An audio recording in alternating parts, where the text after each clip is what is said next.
নমস্কাৰ বন্ধু বান্ধৱীসকল, স্বাগতম জনাইছোঁ সকলোকে অন্য এটা ভিডিঅ'লৈ। এইটো ভিডিঅ'তে যে আমি আলোচনা কৰিম department of women and child development Lakhimpur recruitment 2025ৰ ওপৰত। তো ইয়াৰ এডভাৰটাইজমেণ্টটো হৈছে স্ক্ৰীণত দেখিবলৈ পাইছে। মই আপোনালোকে যদি পঢ়িব বিচাৰে প'ষ্ট কৰি পেলাই পঢ়ি ল'ব পাৰিব। মই আপোনালোকৰ প'ষ্টৰ ডিটেইলছটো কৈ দিছোঁ। নেম অফ প'ষ্ট হৈছে একাউণ্ট এছিষ্টেণ্ট, টোটেল প'ষ্ট হৈছে এটা, আৰু পাৰ মান্থ দিব 19,000 টকাকৈ 19,000। আৰু এইটোৰ কাৰণে কোৱালিফিকেশ্যন লাগিব graduate, diploma in accounts or other accounts as a subject আৰু লগতে at least 3 years experience of working with the government non-government organization in related domain। এইটোৰ লগত একাউণ্টছৰ লগত ৰিলেটেড আপোনালোকে মিনিমাম গভৰ্ণমেণ্ট অথবা নন গভৰ্ণমেণ্টৰ এক্সপিৰিয়েঞ্চ লাগিব, আপোনালোকৰ 3 years কাম কৰা। আৰু লগতে ডাটা এণ্ট্ৰি অপাৰেটৰৰ কাৰণে যিটো ITPMM VY আছে তাৰে টোটেল পষ্ট হৈছে এটা, আৰু চেলেৰি হৈছে 10,400 টকা। আৰু কোৱালিফিকেশ্যন লাগিব graduate with working knowledge in computers IT etcetera. আৰু এইটোতো এটলিষ্ট 3 years এক্সপিৰিয়েঞ্চ লাগিব ছেম ক্ৰাইটেৰিয়া ছেম বেকগ্ৰাউণ্ডত, মানে IT বেছ অৰ্গেনাইজেশ্যনত। এইটো গভৰ্ণমেণ্ট হওক বা নন গভৰ্ণমেণ্ট কথা নাই, বাট IT বেছ অৰ্গেনাইজেশ্যন হ'ব লাগিব আৰু মিনিমাম 3 years এক্সপিৰিয়েঞ্চ বিচাৰিছে। আৰু লগতে আপোনালোকে এপ্লাই কেনেকৈ কৰিব ইয়াতে দিয়া আছে, চাই লওক। হাউ টু এপ্লাই, এইটো অফলাইন প্ৰচেছ হয়, অফলাইন এপ্লাই কৰিব লাগিব আপোনালোকে, অনলাইন নহয়। আৰু এইটো ৰিটেন এক্সাম হ'ব। ৰিটেন এক্সামৰ প্ৰচেছটো তলত লিখি দিয়া আছে, সেইখিনিও কৈ দি আছোঁ মই। আপোনালোকে এপ্লাইটো কেনেদৰে কৰিব চাই লওক। আপোনালোকে প্ৰথমে ষ্টেণ্ডাৰ্ড ফৰ্মখন ল'ব। 1 নম্বৰ প্ৰচেছ হৈছে ষ্টেণ্ডাৰ্ড ফৰ্মখন ল'ব।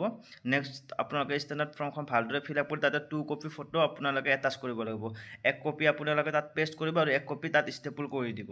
আৰু লগতে এজ প্ৰুফৰ কাৰণে আপোনালোকৰ এডমিট চাৰ্টিফিকেট বা HSLC তেনেকুৱাকৈ যিখিনি ইকুইভেলেণ্ট ডকুমেণ্টছ আছে সেইখিনি আপোনালোকে এপ্লাই জমা দি চেল্ফ এটাষ্টেড কৰি জমা দিব পাৰিব। আৰু লগতে ডিষ্ট্ৰিবিউশ্যন অফ টোটেল মাৰ্কছ, মানে যিটো আপোনালোকৰ ৰিটেন এক্সাম হ'ব তাতে আপোনালোকে যদি গ্ৰেজুৱেশ্যনত এপ্লাই কৰে তেনেহ'লে 60% এবভ থাকে আপোনালোকৰ মাৰ্ক, তেনেহ'লে আপোনালোকে 20 মাৰ্কছ এটা এক্সট্ৰা পাব ৰিটেন এক্সামত।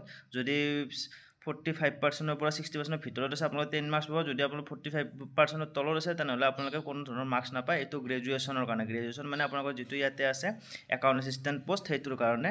আৰু যিটো আপোনাৰ ক্লাছ 10-12 পাছ আছে, 12 পাছ যিটো এইটো আছে ডাটা এণ্ট্ৰি অপাৰেটৰ, তাৰ কাৰণে ছেম প্ৰচেছ। 60%ৰ ওপৰত যদি আপোনাৰ ক্লাছ 12ৰ মাৰ্ক আছে তেনেহ'লে আপোনালোকে 20 মাৰ্কছ এটা এক্সট্ৰা পাব।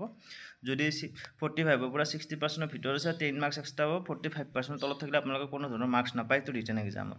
আৰু এই এক্সামটো কণ্ডাক্ট হোৱাৰ পিছত ডকুমেণ্টছখিনি আপোনালোকে সবখিনি ডকুমেণ্টছ চেল্ফ এটাষ্টেড কৰি পঠাব লাগিব। যদি আপোনালোকে এই একাউণ্ট এছিষ্টেণ্ট আৰু ডাটা এণ্ট্ৰি অপাৰেটৰ দুটা পষ্টতে এপ্লাই কৰিব বিচাৰে তেনেহ'লে আপোনালোকে ছেপাৰেটলি আপোনালোকে ফৰ্ম ফিল আপ কৰিব লাগিব। ফৰ্মখন ফিল আপ কৰি আপোনালোকে এয়া যিটো এড্ৰেছ দেখিবলৈ পাইছে, office of the district social welfare office, Lakhimpur, north Lakhimpur, Tirtheswar Hazarika Path, ward number 7, district Lakhimpur, Assam, pin 787001। এইটো এড্ৰেছ লিখি পিনে এনভেলপত আপোনালোকে পঠাব লাগিব। আৰু ইয়াতে ক্লিয়াৰলি মেনশ্যন কৰা আছে, যদি আপোনালোকে দুটা পষ্টৰ কাৰণে এপ্লাই কৰিব বিচাৰে আৰু লিখিব লাগিব এনভেলপৰ ওপৰত application for account assistant or data entry operator separately. তো আপোনালোকে যদি দুটা পষ্টত কৰিব বিচাৰে দুটা এনভেলপ জমা দিব লাগিব। দুটা এনভেলপত ক্লিয়াৰলি মেনশ্যন কৰিব লাগিব বেলেগ বেলেগ পষ্ট দুটাৰ নাম, আৰু লগতে এড্ৰেছ হ'ব এইটো। তো আপোনালোকে এনভেলপটো ফিল আপ কৰিব জানিবই। তো এইখিনিয়ে আছিলে ভিডিঅ'টো। আৰু ইয়াতে চাই লওক ডেটকেইটা মই কৈ দিছোঁ।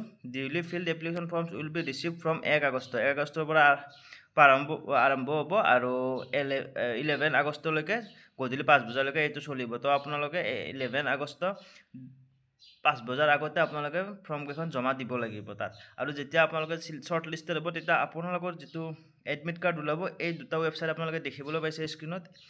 এইটো লখিমপুৰ.assam.gov.in আৰু লখিমপুৰ.nic.in, এই দুটা এড্ৰেছত আপোনালোকৰ এডমিট কাৰ্ডটো এভেইলেবল হ'ব। যেতিয়া আপোনালোকৰ শ্বৰ্ট লিষ্টেড হয় এই দুটা চেক কৰি পিনে আপোনালোকে এডমিট কাৰ্ড ডাউনলোড কৰি ৰিটেন এক্সামৰ কাৰণে যাব পাৰিব। তো এইখিনিয়ে আছিল ভিডিঅ'টো। যদি চাই ভাল পালে তেনেহ'লে ছাবস্ক্ৰাইব কৰি দিব আৰু নতুন ভিডিঅ' চাবৰ বাবে জড়িত থাকিব। Thank U.